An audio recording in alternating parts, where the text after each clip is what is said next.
en el segundo bloque vamos a hablar de For All Mankind. For All Mankind es una de las mejores series de los últimos tiempos, sobre todo la segunda temporada que acaba de concluir, esta serie que presenta un universo y qué tal si la carrera espacial nunca hubiese terminado y Rusia y Estados Unidos hubiesen estado constantemente peleando por ver quién llega primero a todos lados. Bueno, la verdad que es una serie buenísima, es de Apple TV Plus. Acá tienen el tráiler de la segunda temporada.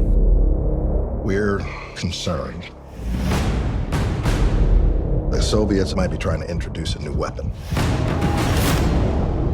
We let this go,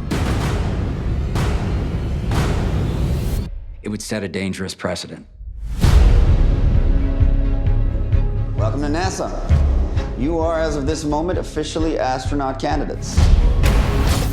Someday people will write the history of this time. This is Jamestown Actual. 10 seconds, mark. They will say that during the coldest depths of the Cold War, America inspired the world. I give you Pathfinder. It's 3 times as powerful as our current shuttle. I'm tired of talking about the good old days. Don't y'all miss it?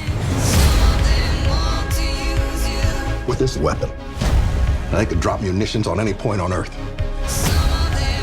The president wants you to put together a new mission. I shouldn't go. You don't think I notice the look in your eyes at every launch? Hoorah.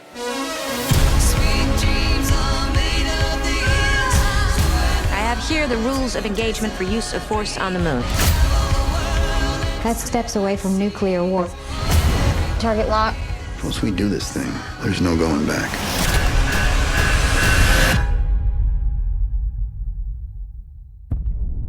This program has the power to change the world. You need to remind them of Apollo 11. We came in peace for all mankind. Ready to fire. We need to live up to that.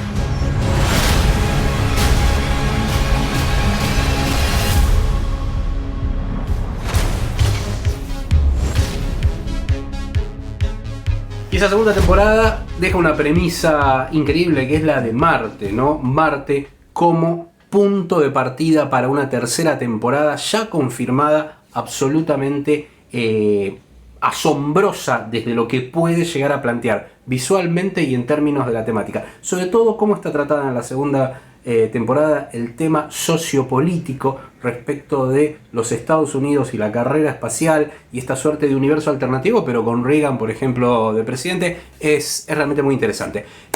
Pudimos dialogar respecto de su personaje y de la serie en sí con el protagonista, con Joel Kinnaman, que es una persona muy pero muy agradable, que se brindó todo en estos minutos que tuvimos para charlar con él, y bueno, una de las perlitas de Cine y Series 21 que compartimos con ustedes.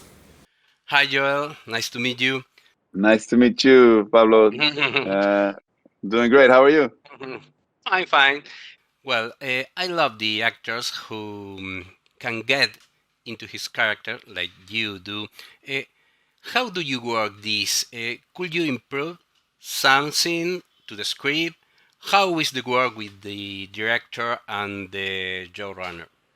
Yeah, it's I always look at it like every character and every project has its own process, and it's for me to discover the particular process for that role. You know, it has its own, each role has its own method, and that's sort of my method, that I have to invent a new method every time. But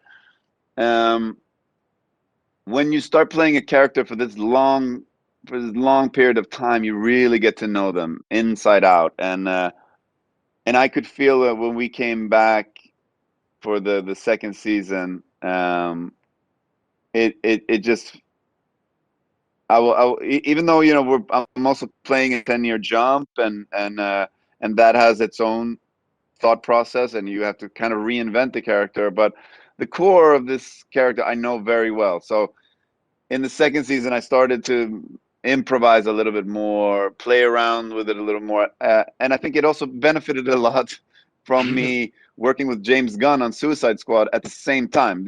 I was shooting the second season and Suicide Squad exactly at the same time, so I was flying back and forth between LA and Atlanta, and it was shooting Suicide Squad was very much a comedy clinic for me, and it, I was really getting to activate those muscles that I haven't used that much professionally. I spend a lot of time with comedians, and I I have the deepest respect for stand-up comedians, and I'm a big fan of comedy, but of course I haven't really ventured into that that arena at all. So with Suicide Squad, it was the first time that I got to take some of those steps, and when I came back and shot For All Mankind, I was sort of already there and activated, and so I saw a bunch of opportunities for comedy that I think I wouldn't have seen before, and I was playing around with it. So so I think it opened up a little bit new side of Ed in the second season, and I feel like now when I'm shooting the third season, I'm looking for it in a different way. And then I think at the same time, Suicide Squad was benefiting from me working on For All Mankind, because we were doing such deep emotional work that when I had emotional stuff on Suicide Squad, it was like I was right there. And so sometimes it's a complication to do shooting two things at the same time, but it also benefits you. Well, thank you. The last one, and small question, because we have only 1 minute. There are many people who see us. For someone who has never seen the series, how will you define it? It's difficult because it's is sci-fi a very unique show, or is a drama series? It's like a historic dramatic sci-fi. Yeah. Yeah, so it but it very much is its own thing. But I think it's the first show that will take you from the 60s as a historic show and take you on a journey all the way to Star Trek. And that is the grand vision of this show. And the audience of this show will be the first audience that gets to go on that journey. Perfect. Well, nice to meet you, Joel. Thank you very much for this. Nice to meet you too, Pablo. Disfruta tu día.